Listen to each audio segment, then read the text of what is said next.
Welcome back to SMV academic channel. இன்று 10ஆம் வகுப்பு புத்தகத்தில் பண்பாடு காசிக்காண்டம் அதிவீரராம பாண்டியர் எழுதியிருக்காரு. அவர் எதை பற்றி எழுதியிருக்காங்கன்னா, விருந்தினரை எப்படி உபசரிக்கணும்னு சொல்லி கவிதை நடையில் ஒரு செய்யுள் ஒன்று எழுதியிருக்காரு. காசிக்காண்டம்ங்கிற செய்யுளில் பாருங்கள்.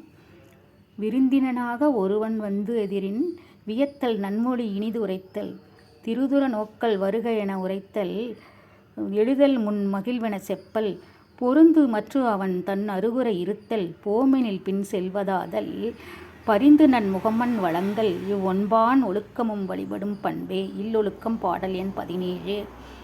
அதாவது விருந்தினரை எப்படி கவனிக்கணும், நன்மொழி பேசி இனிது உரைத்து இனிமையாக பேசணும், போகும் வரை செல்லும் வழியில் போய் போகும் வரை வழி அனுப்பிட்டு வர்றது, இதெல்லாம் சொல்லியிருக்காங்க. மீனிங் பாருங்கள். சொல்லும் பொருள் அருகுர அருகில், முகம்மன் ஒருவரை நலம் வினவி கூறும் விருந்தோம்பல் சொற்கள்.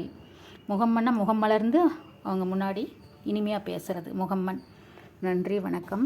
சப்ஸ்கிரைப் பண்ணுங்கள், லைக் பண்ணுங்கள், ஷேர் பண்ணுங்கள். தேங்க்யூ.